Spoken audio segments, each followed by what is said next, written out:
Welcome all. It is Easter Day today. Oh yeah, I know.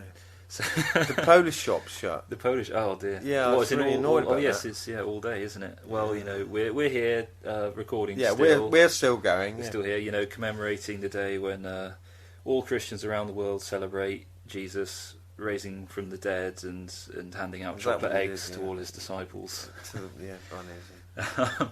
If only other religions had caved to capitalism the same way Christianity has. But there we go.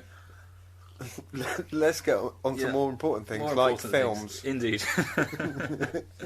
So, we are going to finally finish off our biopics Yes, epic absolutely. with the final number We've 10, got a cracker. which we'll get on to probably in a bit after we've discussed a few other things. But we're going to do our kind of piece to hopefully gain some viewers on YouTube by talking about some films that are actually current to start with.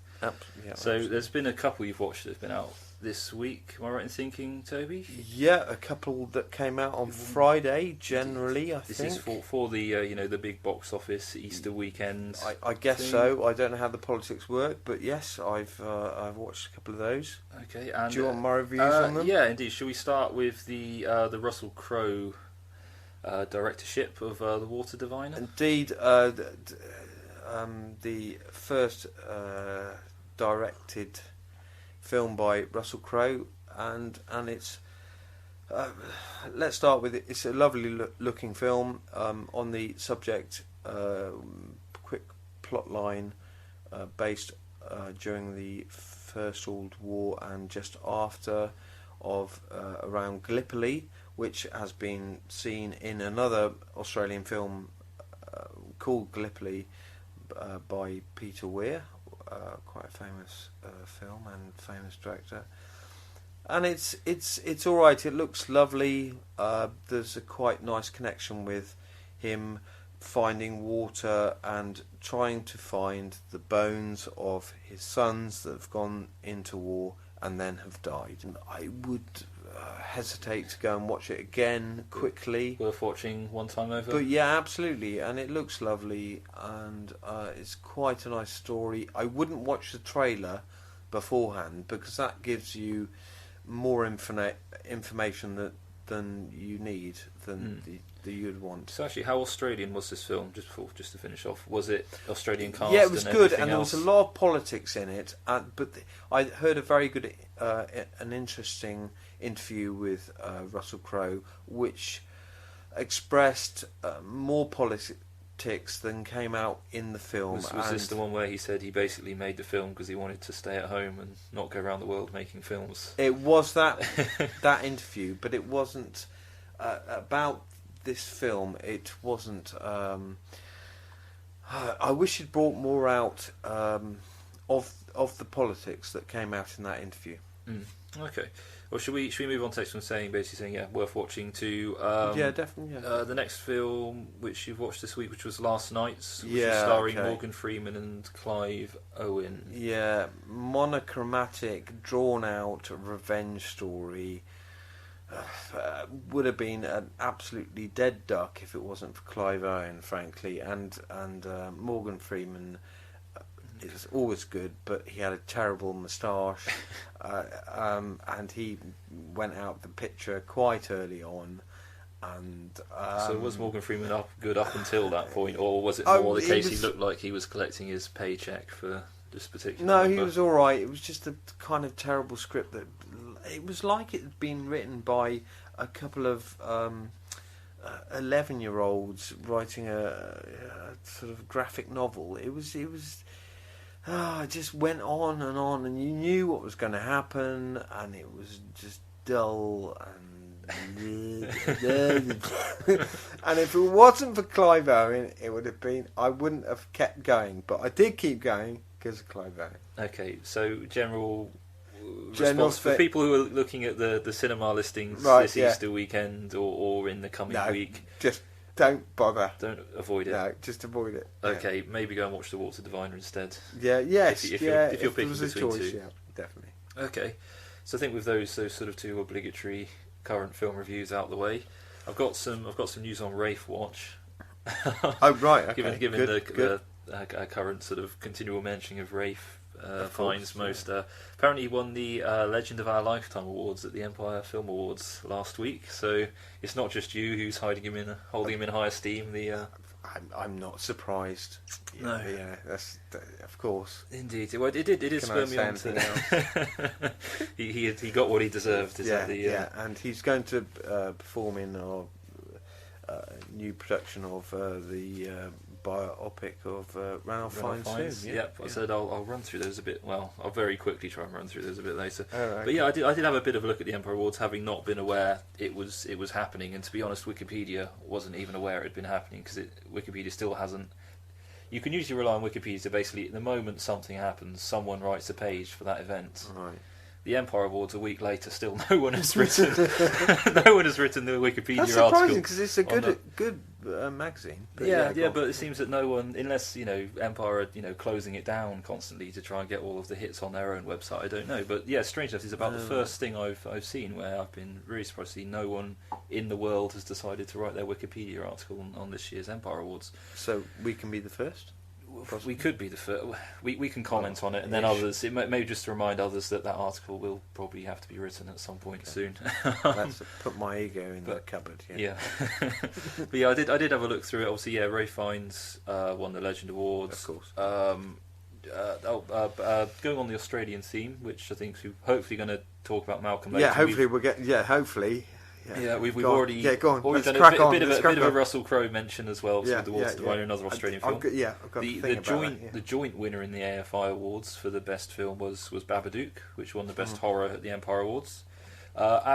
Slightly telegraphed by us in our own Stew Review Awards, Paddington won best comedy at the Empire Awards. So see, getting some love from the Empire reading public. Absolutely, lovely.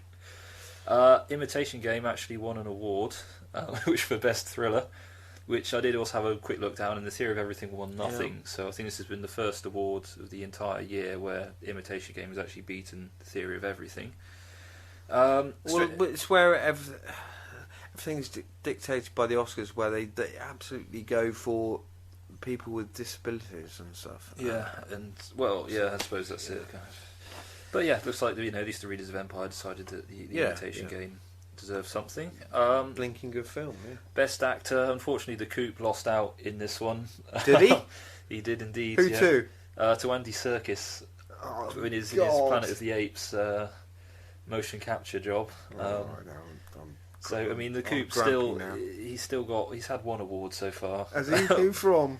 We were commenting. We don't know yet. The MTV Movie Awards. We reckon he might be taking Best Actor, but we need to find out when. That must be happening sometime around now, actually. So probably be maybe next week. We might be commenting on that. So he might be good. For I won't lose sleep. But he's lost another one anyway. I'm not pleased. And then just finally on the note, Interstellar got Best Director and Best Film. So we didn't see anything for Boyhood at all. Obviously, your favourite American Sniper didn't get too much. Zero Everything didn't get too much, but. I mean, I mostly remember. Yeah, would you be happy with Interstellar? Yeah, a bit of a change around, but blinking of film. Yeah, really good. And actually, I will say something which I did find quite interesting was their Done in 60 Seconds award, actually, which I looked at a couple earlier today, which is quite an interesting concept. It's just an awards for people who recreate films or film franchises in 1 minute. And from what I've seen about the three I've watched, it seems to be split up between quite good animations and really cheap, low-budget live-action interpretations. Presumably it'll all be quite low-budget, yeah, go on. And so what was the winner? Yeah, I can't remember what the winner for this one was. I'll have to come back, or I'll put a line up on the screen. Okay. Oh, God. I saw one on Gravity, which was quite funny. How did they do that? I think that was last week. It was an animation. They said the animations were done generally quite good, the ones I saw, and then the live action ones were done really quite bad. Oh, it was Ghostbusters. It was a live action sort of version of Ghostbusters. Right. Well, they're doing the reboot this year coming, isn't it? So that might have been what incentivised people. I've got some news on that. You've got some Ghostbuster news? No, I've got some... Sorry, go on. Okay, right, so I'm going to save this for later. Right. Yeah. Okay, this isn't a question, but I found this out yesterday, which is film related. We had a really big... In my other life, as head of communications for a local ceramics retailer and manufacturer, it was passed on to me that we had a very big film star coming to decorate some pottery the other day. Really? We did in the local pottery shop, which I won't mention, but people might be able to work out. Right. It was a star of Harry Potter, Emma Watson, came in to decorate some pottery on Friday. Apparently it's been passed through to me. Oh my god. So in local film news, I presume she was coming in to try and find me, going, the Stew review, having listened to the Stew review, was like, there's no embarrassment might run into him saying that. Unfortunately, how was her decorating? Was she any good? I'm not going to comment. Come on, I'm not going to comment. It was great, or it was rubbish. I feel in between. I'm not going to comment. Okay, I might. Okay, no, so it would be unfair. There is no question there. It was just making a point that right. a big film star comes to place I work most of the time. Yeah. Did you get an autograph? Well, I don't work weekends, so it's just been passed on from the shop staff. Oh, that's quite interesting.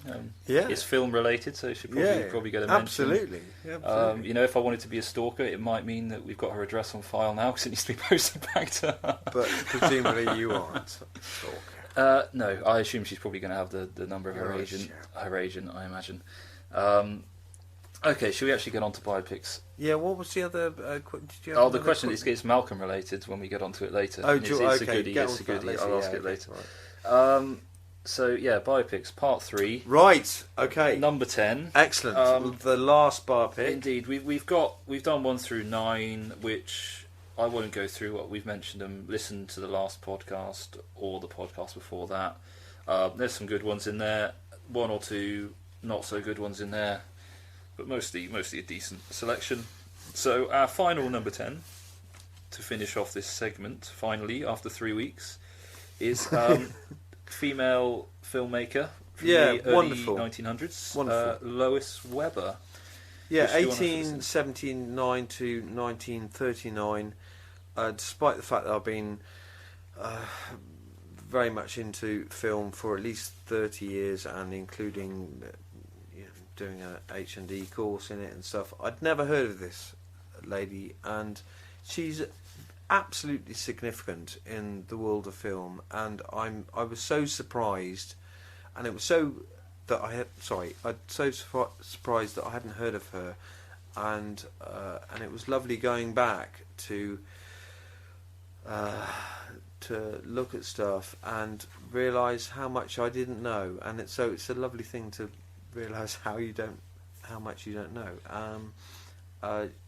She was so I'd start this film in about 1906 when she gets married to a guy called Smalley Phillips, I think it is, and who's also in the business. They were previously both actors. They begin to make films. She's obviously influenced by what's going on, and what's tremendous. I've only seen 1 small film and 1 long film. Yeah, well, it's from the case, isn't it? We're talking that period of time. An awful lot of her work has been lost, essentially, or it's been filed away in the back of cupboards somewhere to be found in the next 50 years. That is one of the angles which comes up in the coda at the end, actually. Indeed. And so you start the film actually with some delightful examples of early filmmaking. So it's not the usual boring credits and black and blah blah. So you get Millet, which I'd never know how to Millet, I think Millet with his moon related film. Exactly. And I've got an we probably haven't got time for an anecdote on Millet, but how long is it? Not very long. We'll get on. Okay. And so so she goes on to make films with this guy, and the second angle is that although she is helping her, he is not so significant in the production of the films they're producing, and the films they are producing are just wonderful, and it's so beautiful. I've only seen the 1.5 and then 2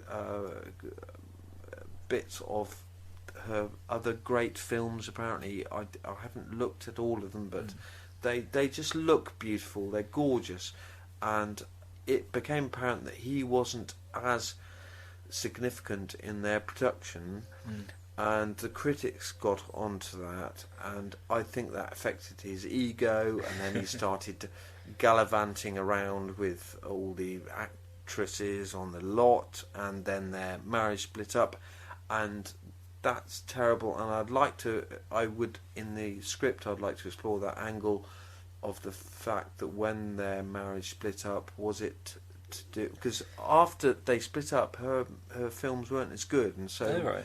So there may have been some. I mean, do you think it was the case of the fact that he did actually have an important role to play, or was it more, or could have been even a muse type role in that he's there to bounce ideas off, and he's quite good. Focusing her. I think it was focusing both. her creativity. I think it was absolutely both, and I think it was a real shame. And she tried again. She married again. That failed, and then she died quite young. And I have about 60. I have a sort of final deathbed scene where she's with her daughter, I believe, and she says something like, "I just wanted to say something. Please keep them safe." Yeah. And she's perhaps talking about both her grandchildren and her films. Yeah. And then it goes to the coda, and I still don't know if that's the right name for it, but it goes to that where it says. Could have an epilogue, I suppose. Or was that before? It goes to the end, and of the 400 films approximately that she made, only 20 exist. And that is normal with the silent film world. And what the delight of the last week for me has been is looking at that early period and finding gems, and including Lewis Webber's. But that's it. I mean, I guess that's a great thing. With doing a biopic like that, it does give you a chance to potentially air a certain amount of that material as well, doesn't it? Absolutely. You can almost use it as a compendium of some of her remaining works, if not obviously the works that haven't. So did you have an actress in mind to play? I mean, does it matter too much who the actress is, or is it all about the hair? No, I think, again, like I said last week, it's not a familiar face to people, so it doesn't really matter. And so I might go for one of my favourites, which would be Kate Winslet. Okay. And did you have any? Or Kate Blanchett. And anyone called Kate. Yeah, anyone called Kate. Yeah, go on. Okay. Any titles in mind? God, that brings to mind. Yeah. Okay. All right. Any no, titles? you're the title man. I was thinking. I had one rubbish one, but I bet yours is much better than mine. Okay. Well, do you want to say yours? It might be the same. You never know. Do you want to say it? Mine's rubbish. Mine is rubbish. Okay. I was thinking to do with because she obviously invented, or she's credited with inventing split screen. Yes, thank you for the relationship saying with that, because I missed that one out. Relationship with her husband, pre and post filmmaking. One could just call it split screen. Also, in relation to that's belief, pretty good. Cool. Yeah.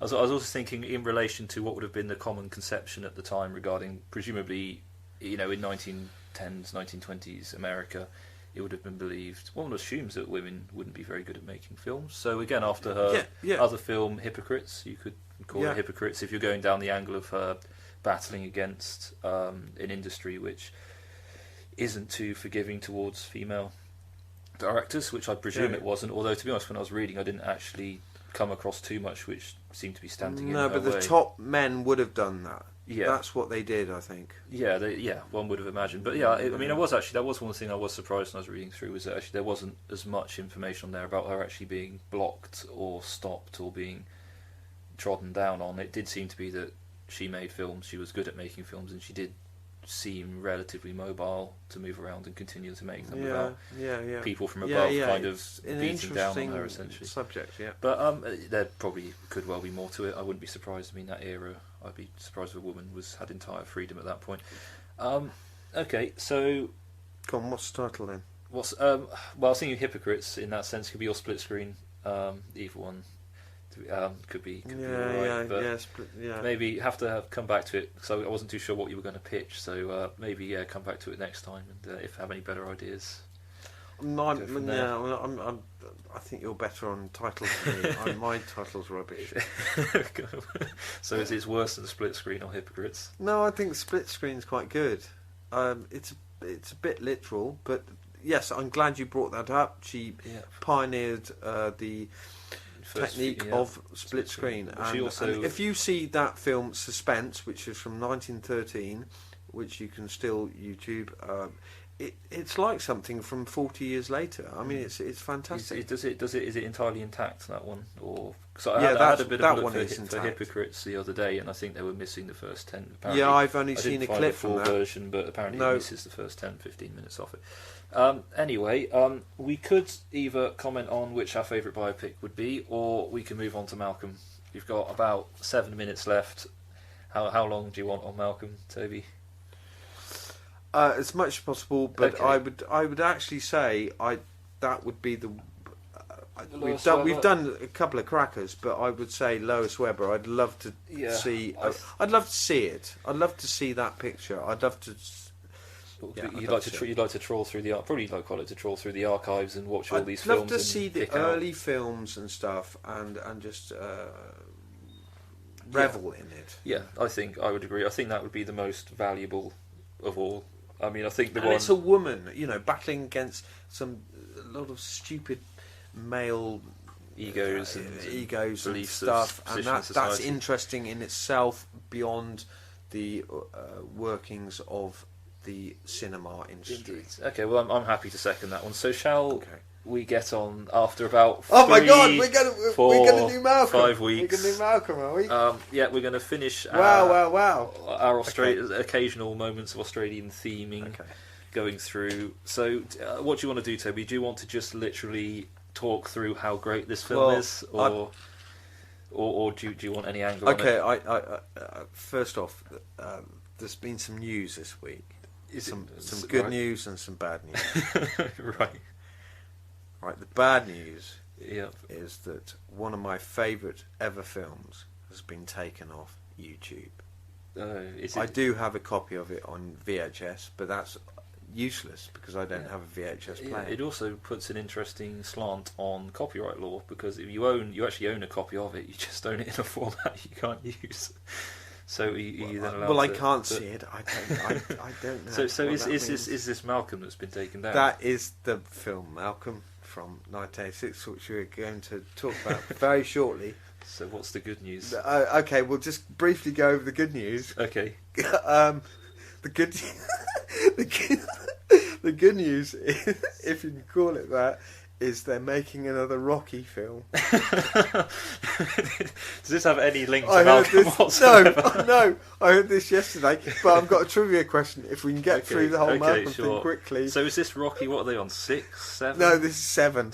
Number 7, now. Yeah. Is Sylvester Stallone? In gratification of that, if that's the right word, probably isn't. I went to watch Rocky 6, and it's a very good film. Is that the one? I thought it was good at the time. I never got as far as 6, to be honest. We've not got time to talk about it really, have we? Maybe save it for next week. Good. Save it for next week. We can talk about. It's a fine film, well acted, directed, and written. Okay, we'll do Rocky. Is there a question relating to this? That's a trivia question. If we can get to it after Malcolm, we could save Rocky till next week, and you could hit the question, and then we could have a bit of it, because we could do about the whole franchise. You direct how you want, Malcolm. Okay, anyway, do Malcolm. Yeah, okay, Malcolm. So I'll just fill in quickly then. It was written, produced by a husband and wife team, David Parker and Nadia Tass. It was directed by Tass, and the cinematography was by Parker. I think at the time when it was released, it swept the boards for the Australian Film Institute Awards in 1986. Yep. When I had a look, it won 8 awards, including Best Film and Best Director. Yep. So, I mean, obviously, it's got a good sort of CV in terms of its quality. And from what I gathered talking to you the other day, was it your number 1 film of all time, or was it just solidly in the top 5? it's solidly in the top 3, and on most days it's my top 1. So, most days. Yeah, well, you have. Yeah, you have your days. I don't always want to watch Zulu. Okay. Is it kind of those two interchangeable in the 1 and 2 position quite often?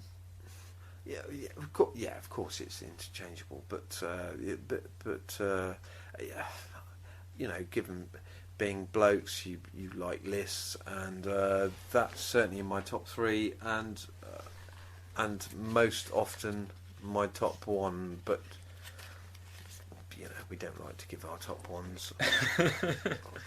So again, sounds a bit like a euphemism. Right.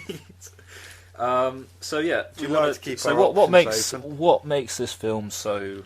Yeah, brilliant? Well, that's what it was nice to go back and look at why, and is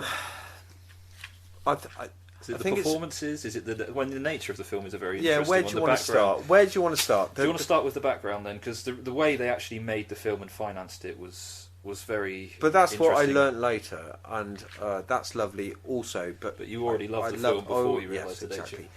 The characters are fantastic. The 3 main actors. Let's go quickly through the plot. A chap called Malcolm, who's a little bit autistic. He's obsessed with trams. He works at a tram company in Melbourne, Australia. He quite soon gets sacked for a reason which I don't want to plot spoil. I'd rather you just went to watch this film or to find out the reasons why. He then, for that reason, he gets in a guy to live in his house, Frank, who is one-off my favourite actor ever, just absolutely brilliant. Guy called John Hargreaves, who died very young, which was very sad. And his girlfriend, who's played by Lindy Davis, who's also who just absolutely glues these 2 slightly idiot people together in a way, and they go on a trail of slightly bonkers robbing banks. I don't want to say any more than that. I just rather people went to see it if they haven't seen it. And it's an absolutely wonderful introduction to Australian cinema. It's sweet and just absolutely charmful. Okay, so do you want to give a quick mention to the background as well, because that was quite interesting about how it reminded me a lot of Kevin Smith when he did Clerks, and also I think Robert Rodriguez when he did El Mariachi as well. Kind of the notion of how one secures finance for a relatively low budget film. Yeah. Okay. Well, she Nadia Tass was an actress. She was in that slightly infamous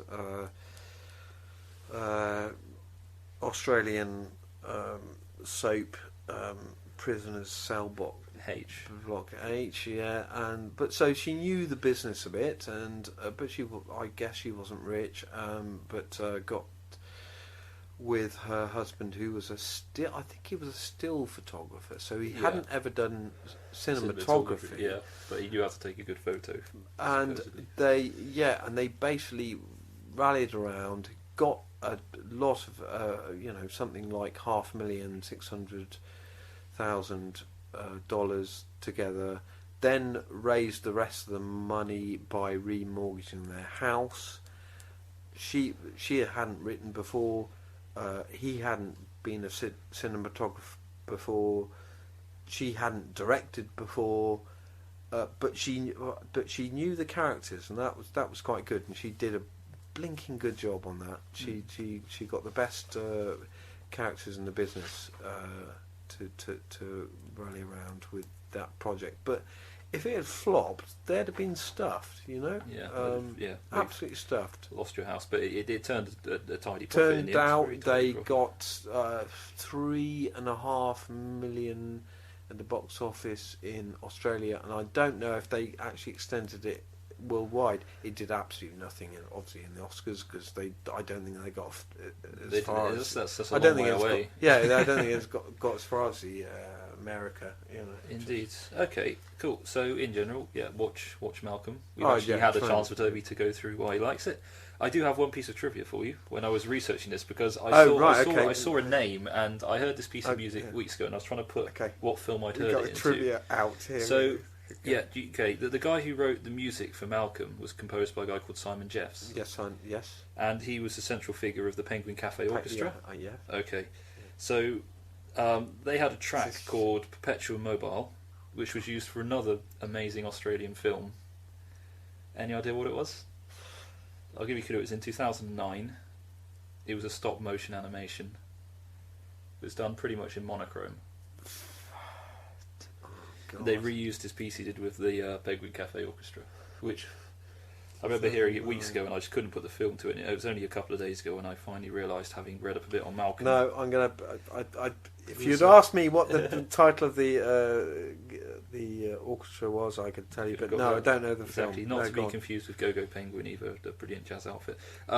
Mary and Max was the film. If you've seen that at all, no, it's okay. Then for me to you, then Toby, you should try and watch that. Try and watch that next week as well. Max. It's a sort of stop motion animation. Is that the same thing with the Elastic Band and? I'm not too sure. It's about kind of a young girl and a sort of old man in America who sort of start up like a pen friend relationship. It's quite. I just remember it being quite a nice little. What's film. It called again? Mary and Max. Okay. So I'd maybe have a watch of it next week if you get a chance. So on that little note, shall we finish off here? No, I'm going to give you my trivia. Okay, go on then. Okay, right. Going back to Rocky. Yeah. Okay, a nice little story which listeners might have heard of. Sylvester Stallone was very skinned before he got his script made into a film, to the extent that he had to sell his dog. To sell his dog? Yeah, he had to sell his big dog. Right? Then, when he got his script, what's the word? Forward? Is it his first paycheck? Or is it? Yeah, he got his first paycheck. Yeah, that's good. He went back to find the guy that he'd sold the dog to. Right. That sounds like something of a pirate, actually, because he extracted a huge amount of money. Because Sylvester Stallone obviously told him that he'd got a script going, and so he got a stupid amount, like thousands of dollars, and said, "Also, I want a part in the film."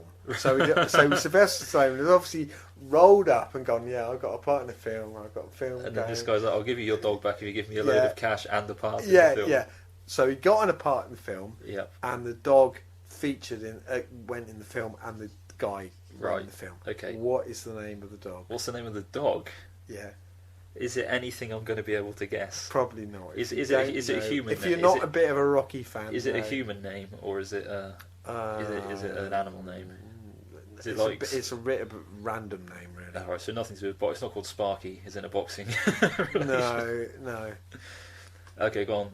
What's the dog called? Rubkus. Rubkus. Yeah, there's no word I've ever got that. Okay, right. But that's a trivia question. Another one for pub quizzes of future. Okay, cool. So films to watch this week. Obviously, Malcolm. I'd advise to you to watch Mary and Max because it was really good.